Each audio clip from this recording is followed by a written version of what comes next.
Hello, my lovely angels and beautiful souls. If you've ever been in a relationship where you felt confused, anxious, and somehow still deeply attached, if you kept thinking, maybe if I just try a little harder, maybe if I communicate better, maybe if I love them the right way, it will go back to how it was in the beginning. If you can relate, this video is for you. But before we really get into it, I want to preface by saying that I only truly know what I myself have been through, but I have come to believe that this type of relationship is more common and more impactful than the vast majority of us would imagine. And for those of you who this applies to, I want you to know that you're not alone and that there is hope for healing. On that note, I actually filmed a version of this video already and decided not to post it. In that version, I shared my personal experience in detail and spoke about how deeply it impacted me. You guys, to say the least, it was one of, if not the most painful, confusing, and devastating experiences of my life. When I watched the video back, I realized that the severity and the unintentional shock factor of some of the events was distracting from the message that I actually want to convey to you. So instead of walking you through everything that happened, I'm going to give you a clear, high-level understanding of what this relationship actually looks like, the underlying wounds that keep you in it, why you truly deserve so much better, and how you can start healing. I will share a little bit about my own healing journey at the end because when I was going through this, hearing other people's stories and how they overcame the hardships they faced was one of the few things that brought me comfort and restored my faith in my own ability to do the same. If you feel like you need a more raw, detailed account to fully see yourself in this, I'll consider transcribing that video, maybe condensing it, and then linking that below. But without further ado, let's actually get into what this video is about. What most of us struggle to see, I wasn't in a confusing relationship. I was in a pattern, and a very specific one. It usually starts the same way. It feels like the most aligned, intense connection you've ever experienced. They say all the right things. They make you feel seen, chosen, special. They really appear to have a lot of the same qualities, interests, and values that you have and that you look for in somebody else. And very quickly, you become attached. You develop strong feelings very early in the relationship, and you believe that this is mutual, usually because they are insisting that that's the case. But then things start to shift.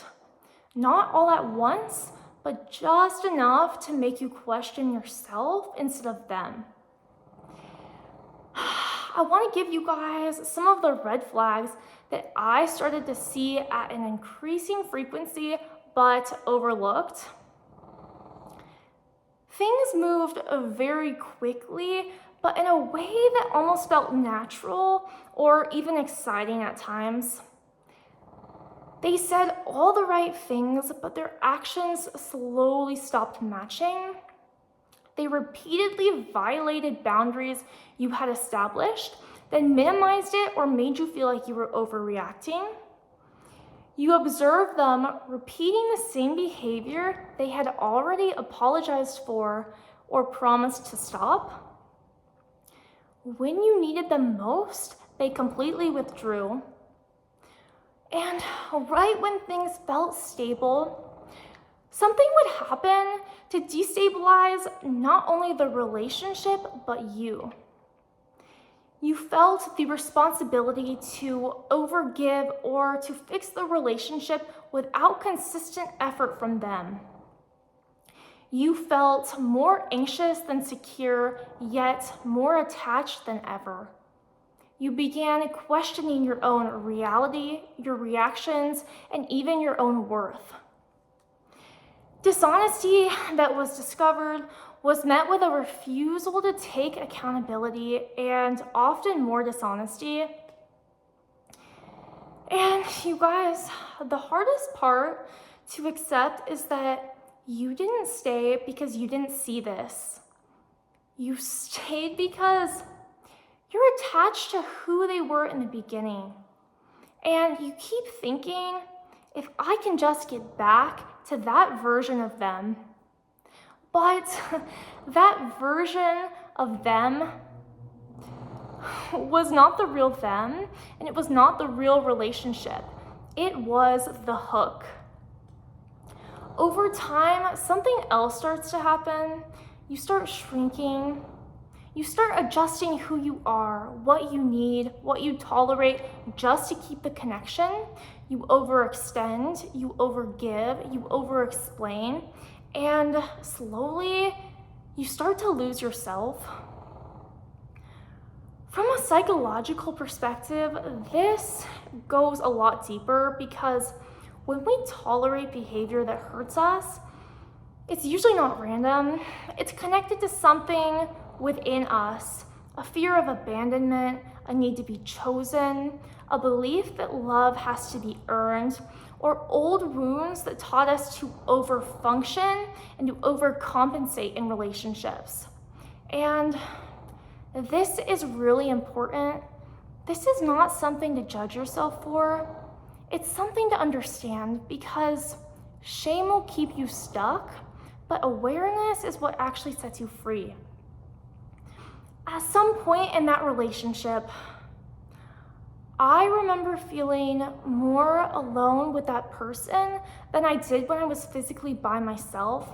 Yet, in spite of my conscious recognition of this, I was still scared to be on my own. So, I want to say this softly but clearly. If someone is not willing to grow with you, they will either try to keep you at their level or they will slowly chip away at you until it feels like you are below them. The truth that most of us don't want to hear is it's not going back to how it was in the beginning, and you cannot heal in the same environment that broke you. There was a point where I felt completely broken, emotionally drained, disconnected from myself, anxious in ways that I had never experienced before. Even after I left the relationship, it didn't just go away. It stayed in my body, in my thoughts, in my nervous system. But what changed everything for me was not focusing on them or what I felt they had done to me. It was turning inward. So guys, here are the steps that actually helped me heal. First, I faced the imbalance. I asked myself honestly, if the roles were reversed, would I ever treat someone the way they treated me? And the answer was no. Second, I recognized my own value. I realized that if someone with my heart, my intentions, and my effort walked into my life, I would feel incredibly blessed and I would spare no effort to reciprocate their care and to match them as a partner. Third, I met myself with compassion. Instead of asking, what's wrong with me? Why did I stay in this for so long? I asked, what part of me thought this was okay or was willing to put up with it? The answer to this question usually stems from dysfunctional dynamics we experienced or observed as children, from great pain we faced at the hands of somebody else prior to this relationship, or from times in our life when our stability, security, and sense of self were challenged. Once I was able to identify these underlying wounds, tending to and healing them started to feel like second nature. Fourth, I redefined forgiveness. Forgiveness is not saying that what happened was okay. It's choosing not to carry pain that no longer belongs to you, because holding on to anger and resentment will never have the impact on them that it has on you. You guys, you don't deserve to carry around the baggage that somebody else packed. The fifth step, I gave myself time to actually process what had happened and how it devastated me. Rest, reflect, feel it, not to stay in it, but to work through it. And finally, I practiced it in real time every day. Every time a thought came up, every time I felt triggered, every time I slipped into an old thought loop, I noticed it, and without judging myself, I brought the root of it to my conscious awareness, and I chose to release both, deciding to leave the baggage, the negative emotions in the past, so that I can separate it from the lessons and move forward with ease. I did this over and over again because healing is not linear. I was not magically absolved of the emotion just because I decided I was done letting it control my thoughts and my actions. It took diligence and a commitment to be honest with myself. Now, for those of you who resonate with what I've said, but can't seem to release that sense of, what if things could get better? Here are some truths that I believe will set you free if you allow it. Somebody who leaves you feeling confused is not somebody who views you as a priority. Somebody who takes more than they give loves what benefits they get from being with you, not who you truly are in your heart and soul. Somebody who makes you question your worth is not somebody you can make recognize it by trying harder or by loving them more. Somebody who is dishonest with you or with others about you is not somebody who is capable of taking true accountability. Somebody who cheats on you does not possess the type of loyalty and integrity that you deserve. Somebody who repeats behavior that they know hurts you does not deserve the opportunity to do it again. And somebody who touches you aggressively or violates your body should never be able to touch you again. Please take this one seriously. The first time somebody assaults you, whether that be physically or sexually, walk away and never look back. For those of you who are staying in a toxic or abusive relationship because it brings a sense of material security, because it serves your ego, or because it's what you feel is expected from you, if you are watching this video, whatever you have right now, the money, the house, the car, the status, the arm candy, is not fulfilling you. Who cares if you live a life of luxury or if people view you in a favorable light, if the very things responsible are making you unhappy? Who cares if you are with somebody attractive, if their heart, when stripped of the lies and illusions, is ugly? When you are following your hearts, when you are living from a place of authenticity, and when you are making changes for your own personal growth, the divine blesses you and almost always replaces everything you lost with something better. I think that we all need to remind ourselves that the only thing in this life that you cannot obtain more of is time. You should not be wasting it in jobs, environments, or relationships that do not leave you feeling fulfilled, energized, understood, valued, and supported. Who cares what other people think about you? The people who love you in a genuine way, not a transactional one, will want you to be happy and healthy above all else. So who cares what people say about you?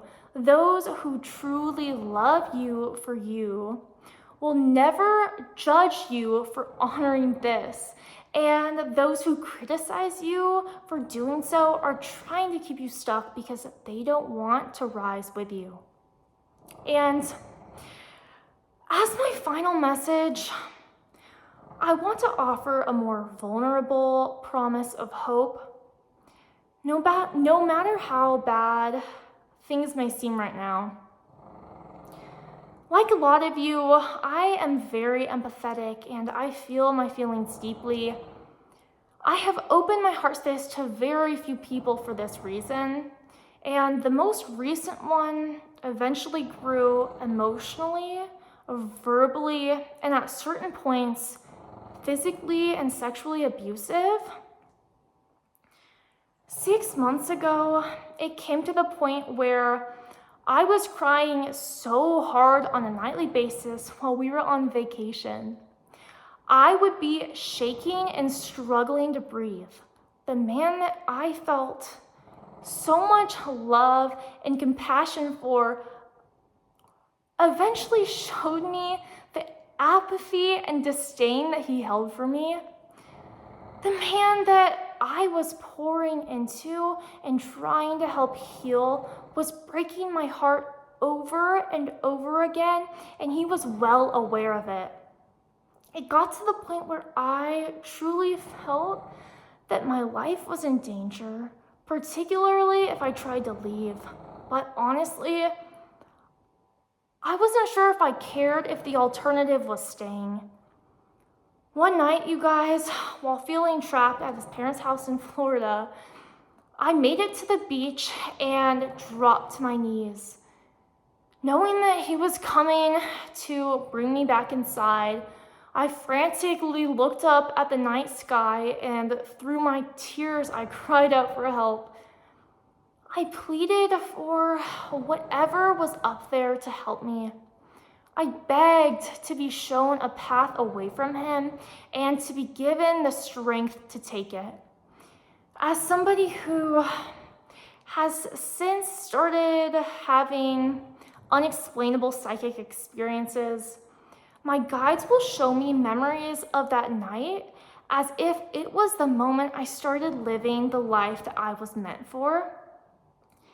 If this feels like something you're open to, I strongly encourage you to call on the benevolent higher powers that you feel connected to for clarity, strength, and support that you need. Over the 7 or 8 months I had been dating this man, I had become so disconnected from my sense of self and had lost the confidence and self-love that I once knew. By the end, I felt so shattered, like almost every characteristic I ever valued in myself had been degraded or snuffed. You guys, when I finally left him for good, I felt like I was a shell of a human. I could barely go a day without some sort of reminder or memory of that relationship consuming me and filling me with grief to the point of having physical chest pain and not being able to stand. I honestly could not believe the cruelty that I faced at the hands of somebody who, up until that point, I loved and cared so much for. For months, I could not open my camera roll, walk around the town I had grown to love, shop at my go-to grocery store, or make my favorite meals because remembering any part of this relationship was the emotional equivalent to having somebody rip my heart out and then pack the wound with salt. Like many of you, in order to finally escape this relationship for good, I was given no choice but to continuously escalate the distance that I had to place between us. Like moving 2,000 miles away, blocking his phone number, 5 different email addresses, his never before seen of Visco and Spotify accounts, and eventually it got to the point where I had to file an order of protection, which, to my disappointment, but not to my surprise, he has still reached out to me several times since through a lawyer, cycling between apologizing, appealing to my empathy, and making veiled threats. Nothing has changed in his approach, but what has changed is the fact that I now choose myself above all else. You guys, these types of partners are not easy to get away from, especially when you've reached a breaking point and they swoop in on a pale horse, making promises to save you from something that they created in the first place. But the type of love that you deserve will not find you until you stop settling for less and until you stop looking for it in the people who broke you. Guys, after only a few months of deciding that I would no longer love somebody who hurt me or tolerate one-sided relationships, my internal world not only healed, but it grew stronger and more beautiful than it has been at any time prior. The worst hardship I've faced led to the most significant personal transformation I could have imagined. I reached a state of forgiveness and neutrality rather than the pain and resentment I felt a few months ago. I have identified and healed the underlying wounds surrounding rejection, abandonment, and self-worth that had been with me for as long as I can remember. And through my own introspection, I have learned to set and enforce strong boundaries and to remove myself from unbalanced relationships in every area of my life. I have come to realize what genuinely fulfills me in love and in life, and I no longer have any interest in wasting my time or energy giving to something or somebody which does not. If you're still watching this, I suspect that you're being presented with the option to either let the unsavory and unfair struggles you faced define you, or to use them to refine you. I promise you that if you keep the faith and continue to work on yourself, you will not regret choosing growth over stagnancy. You guys, I think that's all that I have to say. I really hope this video helps somebody out there. And for everybody who resonated with something I said, I'm sending you my heartfelt wishes of healing and of healthy love. Please take care of yourselves, you guys, and rest when you need it. I'll see you in the next video.